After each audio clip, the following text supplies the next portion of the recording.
We have the biggest Disney breaking news of the year. It has just been announced that Bob Iger will be returning to his position as Disney's CEO. You know what that means. Bob Chapek is out. The news of this change was shared in an email to cast members directly from Bob Iger. The returning CEO stated, "It is with an incredible sense of gratitude and humility and, I must admit, a bit of amazement that I write to you this evening with the news that I am returning to the Walt Disney Company as Chief Executive Officer." With analysts even calling for Chapek to be fired, it seems like some decisions were made. Let us know how you feel about Iger returning, and be sure to follow us for all of the latest Disney news. Iger has committed to serve as Disney's CEO for 2 years, with a mandate from the board to determine the strategic direction for sustained development and to name a successor, according to a statement from Disney's board of directors. So, do you know what this implies?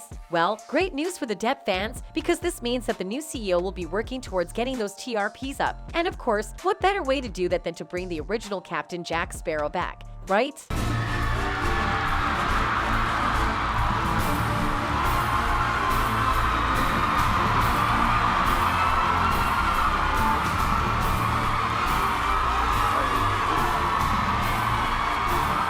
While we shouldn't be getting ahead of ourselves, let's first see what has happened, and then we can connect the dots. In an unexpected change of events, the Walt Disney Company announced that Bob Chapek would resign as CEO and that Bob Iger would take over as board chairman.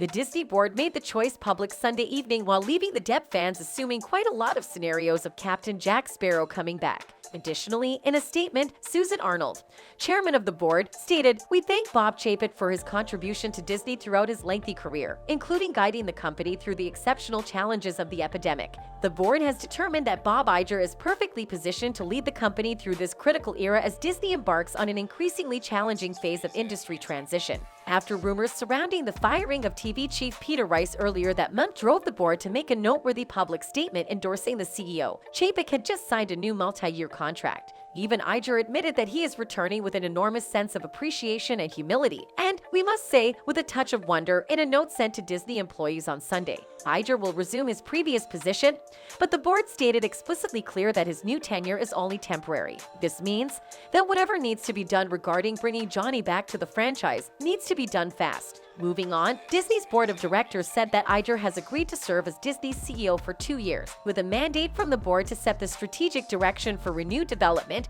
and to work closely with the board in developing a successor to lead the company after his tenure. Given that for much of the previous decade a wave of executives were rumored as potential successors, only to exit or be passed over, the resurgence of the topic of who will be Iger's successor is expected to spark intense debate. Also, in February 2020, Iger resigned as CEO and gave Chapek, who had previously been in charge of the business, theme parks, and consumer products sector, the helm. Despite having resigned from his role as executive chairman of the firm only 11 months prior, he continued to hold that title. Since then, he has been working on a sequel to his 2019 book Ride of a Lifetime and landed a part-time job as a partner with the venture capital firm Thrive Capital. Naturally, as Arnold pointed out in her speech, the unique coronavirus pandemic harmed the business, forcing it to close its amusement parks and cruise ships as well as virtually all of its film and television operations. However, Chapek leaned into streaming by restructuring the business to concentrate on digital, which accelerated the growth of streaming. However, there have been issues and diversions during his term that have made it difficult. During his relatively brief time in charge of the company, Chapek has had to deal with a wide range of public missteps, from Disney's response, or lack thereof, to Florida's infamous Don't Say Gay bill to the aggressive campaign against Marvel star Scarlett Johansson that led to a settlement over pay for Black Widow.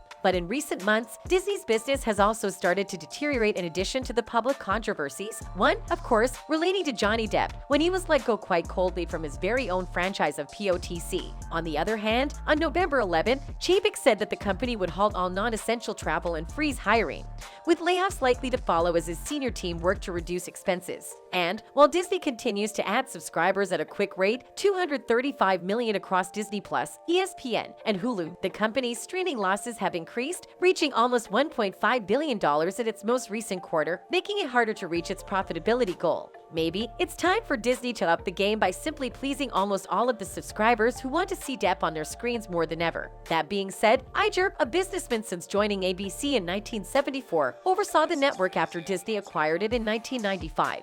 He succeeded Michael Eisner as CEO of Disney in 2005. While it was his business savvy that propelled him up the corporate ladder, he also gained a reputation for having a fine sense of taste and a creative vision, talents he continued to use after leaving his position as CEO in 2020. By purchasing Pixar for $7.4 billion in 2006, Marvel for $4 billion in 2009, and Lucasfilm for $4 billion in 2012. Iger took Disney to new heights. As a result, the corporation surpassed $10 billion in global box office sales in 2019. The same year, Disney finalized its historic $71.3 billion purchase of Fox, which included 20th Century Fox Studio, Fox Searchlight, FX Networks, and National Geographic, forming a worldwide multimedia powerhouse. In contrast to Iger, who gained a reputation for being talent-friendly, Chapek's standing among creatives suffered after the controversy with Johansson over the day-and-date streaming release of Black Widow became public in July 2021. In a complaint, the celebrity charged that the studio was compromising its box office potential in favor of Disney+.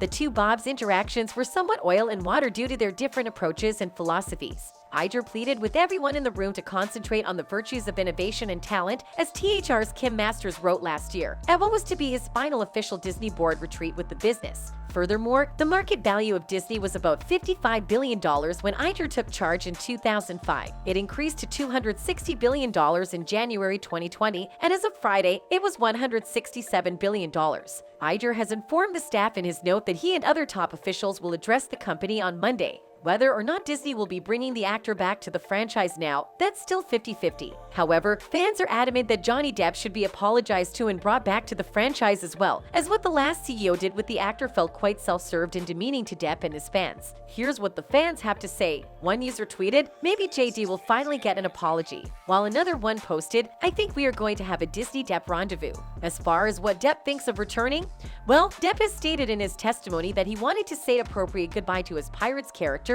and that he intended to continue producing Pirates films until it was time to stop. Heard's 2018 op-ed, which is the focus of the defamation trial, according to Depp's agency, cost him a potential $22.5 million salary to shoot a sixth Pirates movie. However, Depp's former long-term agent claimed that studios were reluctant to recruit the actor because of his unprofessional behavior in the years before the op-ed. And for those of you who are unaware of the real reason for Johnny being fired from the franchise, here it is. According to reports, Johnny Depp's Oscar-nominated lead role in the multi-billion-dollar grossing Pirates of the Caribbean franchise was lost due to allegations of domestic violence and legal issues. Johnny Depp was once among the highest-paid performers in the world, but claims of domestic abuse caused him to lose box office appeal. There were petitions calling for his dismissal from the Fantastic Beasts and Pirates of the Caribbean series. Depp claimed that Amber Heard's accusations had harmed his career in a lawsuit he filed against her.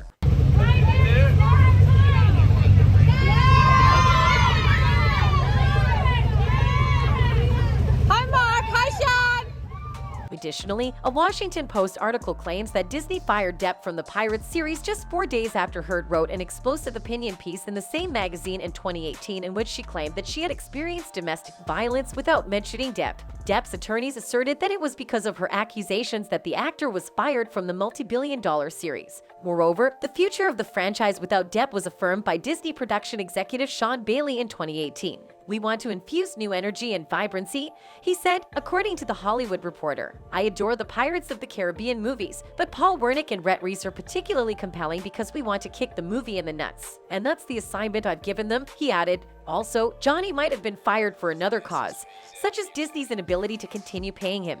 Forbes estimates that Depp makes close to $100 million for every Pirates movie, including a good profit margin. Yet the most recent installment had unremarkable box office results. The fifth installment of the franchise, Pirates of the Caribbean, Dead Men Tell No Tales, brought in almost $800 million at the box office, a significant drop from the over $1 billion totals of the second and fourth films and the $963 million from the third. According to the report, Disney wants to recast Depp in order to save $90 million.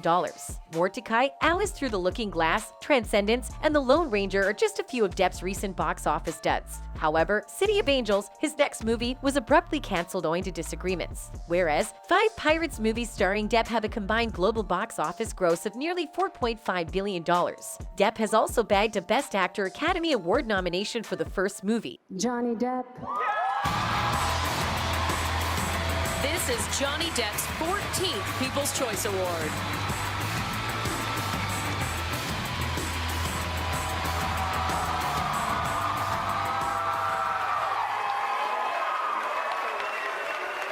That's all for today though. Don't forget to like and subscribe. Goodbye.